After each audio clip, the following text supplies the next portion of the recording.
जय हिंद दोस्तों। आज के वीडियो में हम बात करेंगे इंटीग्रेशन के एक्सरसाइज 7.5 के बारे में।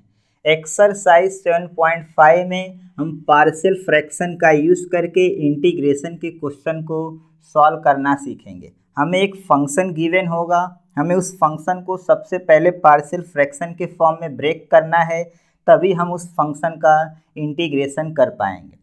अब सवाल यह आता है कि किसी फंक्शन को पार्शियल फ्रैक्शन के फॉर्म में ब्रेक कैसे करेंगे और पार्शियल फ्रैक्शन की वो फॉर्म कौन सी है। तो आइए वन बाय वन करके पार्शियल फ्रैक्शन की उस फॉर्म के बारे में बात कर लेते हैं। पार्शियल फ्रैक्शन का पहला फॉर्म हमारे पास कुछ इस तरीके का दिया गया है। Integral P X plus Q divided by x minus ए का factor into x minus B का फैक्टर। यानी कि न्यूमरेटर में लीनियर फंक्शन दिया हो और डिनोमिनेटर में कुछ इस तरीके का फैक्टर दिया हो, लेकिन इसके लिए एक कंडीशन है कि a not equal to b होना चाहिए। अगर a इक्वल टू बी हो जाएगा तो x माइनस ए का होल स्क्वायर बन जाएगा। तो इस कंडीशन को ध्यान में रखकर इस फंक्शन को हम पार्शियल फ्रैक्शन के फॉर्म में कुछ इस तरीके से ब्रेक करेंगे।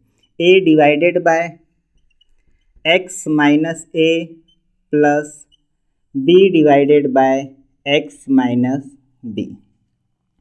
पार्शियल फ्रैक्शन का दूसरा फॉर्म हमारे पास कुछ इस तरीके का दिया गया है। Integral P X plus Q divided by, यानी कि न्यूमरेटर में लीनियर फंक्शन दिया हो और डिनोमिनेटर में एक्स माइनस ए का होल स्क्वायर के फॉर्म में कोई फंक्शन दिया हो, तो इस इंटीग्रल फंक्शन को हम पार्शियल फ्रैक्शन के फॉर्म में ब्रेक करके कुछ इस तरीके से लिखेंगे। a divided by x minus A plus B divided by x minus ए का होल स्क्वायर। पार्शियल फ्रैक्शन का तीसरा फॉर्म हमारे पास कुछ इस तरीके का दिया गया है। Integral P x square plus Q x plus are divided by, यानी कि न्यूमरेटर में क्वाड्रेटिक फंक्शन दिया हो और डिनोमिनेटर में x माइनस ए का factor into x minus B का factor into x minus c का फैक्टर के फॉर्म में कोई फंक्शन दिया हो, तो उसे ब्रेक करके लिखेंगे। a divided by x minus A plus B divided by x minus b plus C divided by x minus c. Partial fraction का फोर्थ फॉर्म हमारे पास कुछ इस तरीके का दिया गया है। Integral P x square plus Q x plus are divided by, यानी कि न्यूमरेटर में क्वाड्रेटिक फंक्शन दिया हो और डिनोमिनेटर में एक्स माइनस ए का whole square into x minus b के फॉर्म में अगर कोई फंक्शन दिया हो, तो उसे ब्रेक करके हम लिखेंगे a divided by x minus A plus B divided by x minus ए का whole square plus C divided by x minus B.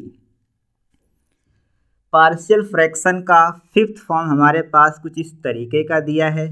Integral P x square plus Q x plus are divided by, यानी कि numerator में quadratic function दिया हो और denominator में X minus A into X square plus B X plus C.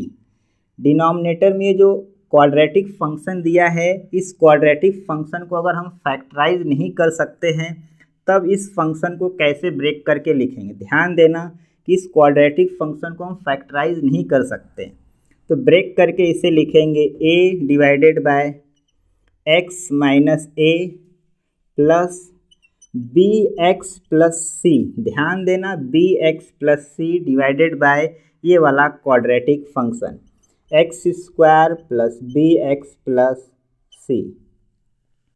Partial fraction के इस 5 form का यूज़ करके हम इंटीग्रेशन 7.5 के सभी क्वेश्चन को वन बाय वन करके आइए सॉल्व करते हैं। एक्सरसाइज 7.5 का पहला क्वेश्चन हमारे पास कुछ इस तरीके का दिया गया है। ध्यान से अगर आप देखोगे तो यह पार्शियल फ्रैक्शन का पहला फॉर्म है।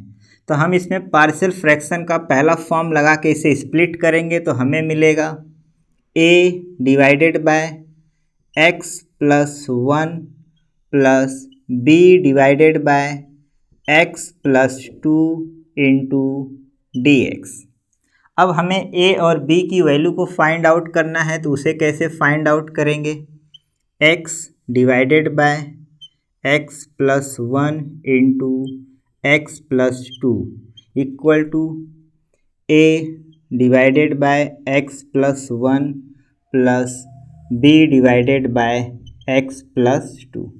आगे क्या करेंगे, क्रॉस मल्टीप्लाई करके सिंप्लीफाई करेंगे तो ये हो जाएगा x divided by x plus 1 x plus 2 equal to ये हो जाएगा a इंटू एक्स प्लस 2, ये हो जाएगा b into x plus 1 divided by इन दोनों का आपस में multiply X plus 1 x plus 2।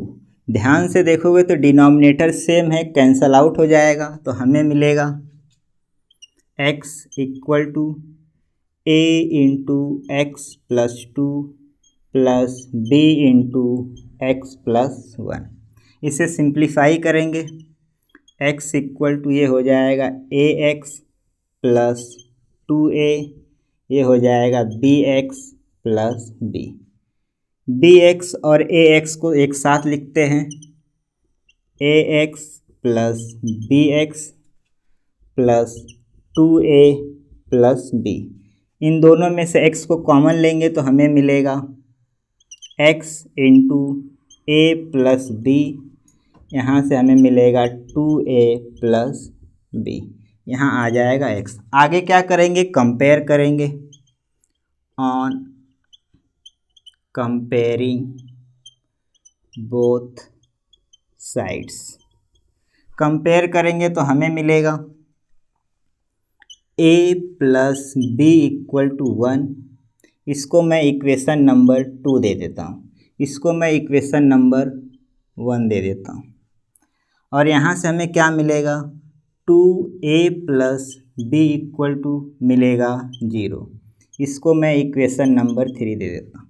Equation number 2 और 3 को सॉल्व करेंगे तो हमें मिलेगा a plus B equal to 1, 2a plus b equal to 0। क्या करेंगे, सब्ट्रैक्ट करेंगे तो ये 0 हो जाएगा, ये आएगा माइनस a इक्वल टू 1, यानी कि a इक्वल टू आ जाएगा -1।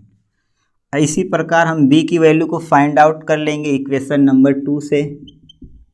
फ्रॉम 2 क्या दिया हुआ है, a plus B equal to 1 है, a की वैल्यू क्या आई है -1 प्लस b इक्वल टू 1, तो b इक्वल टू आ जाएगा 1 प्लस 1, यानी कि b इक्वल टू आ जाएगा 2।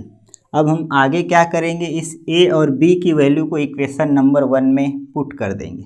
इक्वेशन नंबर 1 में पुट करेंगे तो हमें i इक्वल टू मिलेगा, a की जगह पे क्या रखेंगे, -1 रखेंगे, तो -1 divided by x plus 1 plus b की जगह पे क्या रखेंगे, 2 रखेंगे, divided by x plus 2 into D. इसे स्प्लिट कर लेंगे तो हमें मिलेगा i इक्वल टू, माइनस को बाहर ले लेंगे, -1 divided by x plus 1 into D x, plus 2 को बाहर ले लेंगे, ये मिलेगा divided by x plus 2 into D x. इसका इंटीग्रेशन करेंगे तो क्या मिलेगा, माइनस ये हो जाएगा log mod of x plus 1 plus 2, इसका इंटीग्रेशन करेंगे तो हमें मिलेगा log mod of x plus 2। इसे सिंप्लीफाई करके लिख सकते हैं तो क्या हो जाएगा, देखो ये पावर की फॉर्म में चल, पहले आगे पीछे एडजस्ट कर लेते हैं। 2 लॉग एक्स प्लस 2, इसे हम यहाँ लिख रहे हैं तो ये हो जाएगा माइनस लॉग एक्स प्लस 1। ये 2 पावर के फॉर्म में चला जाए, क्योंकि 2 मल्टीप्लाई है लॉग के साथ, लॉग की प्रॉपर्टी कहती है। तो ये हो जाएगा log mod of x plus 2 का whole square minus log x plus 1, ठीक है, plus integral constant c plus integral constant c plus integral constant. इससे और सिंप्लीफाई करके लिख सकते हैं, क्योंकि log a minus log b के फॉर्म में दिया हुआ है, तो इसे सिंप्लीफाई करके लिखेंगे तो आएगा log x प्लस 2 का whole square divided by x plus 1 plus integral constant c। तो आपके किताब में ये वाला भी आंसर हो सकता है, ये वाला भी आंसर हो सकता है, और ये वाला भी आंसर हो सकता है। तो उम्मीद कर रहा हूँ कि आपको समझ में आ रहा होगा कि किस तरीके से पार्शियल फ्रैक्शन का यूज़ करके इस तरीके के क्वेश्चन को सॉल्व करना है।